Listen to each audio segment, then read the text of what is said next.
తెలంగాణ రాష్ట్ర సమితి కార్యనిర్వాహక అధ్యక్షుడిగా కల్వకుంట్ల తారక రామారావు ఇవాళ బాధ్యతలు స్వీకరించనున్నారు.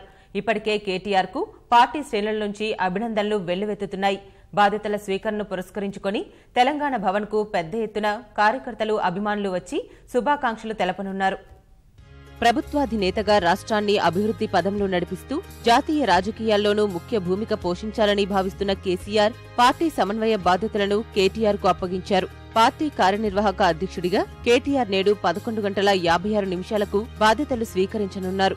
ఉదయం 10 గంటలకు బసవతారకం క్యాన్సర్ ఆసుపత్రి నుంచి ర్యాలీగా వచ్చి తెలంగాణ భవన్ కు కేటీఆర్ చేరుకుంటారు. కొంతమంది సీనియర్ నేతలు, ముఖ్య నేతలు ర్యాలీలో ఆయనను అనుసరిస్తారు. 11 గంటలకు తెలంగాణ భవన్ చేరుకుని అక్కడ తెలంగాణ తల్లి విగ్రహానికి, ప్రొఫెసర్ జయశంకర్ విగ్రహానికి పూలమాలలు వేస్తారు. తెలంగాణ భవన్లో తెరాస నూతన కార్యనిర్వాహక అధ్యక్షుడిగా కేటీఆర్ బాధ్యతలు స్వీకరిస్తారు. కేటీఆర్ ను నూతన కార్యనిర్వాహక అధ్యక్షుడిగా కేసీఆర్ ప్రకటించిన సమయం నుంచి పార్టీ శ్రేణుల నుంచి అభినందనలు వెల్లువెత్తుతున్నాయి. యువ నాయకుడు పార్టీ అధ్యక్షుడు కావటం కార్యకర్తల్లో నూతన ఉత్తేజం నింపిందంటూ సంబరాలు చేసుకుంటున్నారు. ఇవాళ కూడా అనేక మంది కార్యకర్తలు, అభిమానులు వచ్చే అవకాశముంది. తెలంగాణ భవన్ బయటే వారినుద్దేశించి కేటీఆర్ మాట్లాడనున్నారు.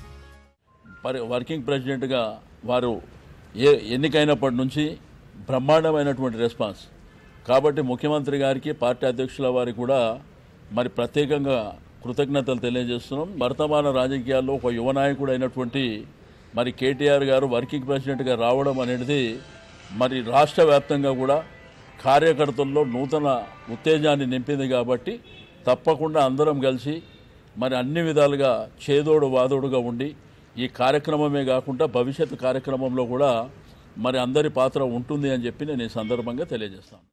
పెద్ద ఎత్తున అభిమానులు, కార్యకర్తలు వచ్చే అవకాశమున్నందున తెలంగాణ భవన్ పరిసర ప్రాంతాల్లో ట్రాఫిక్ ఆంక్షలుంటాయని పోలీసులు తెలిపారు.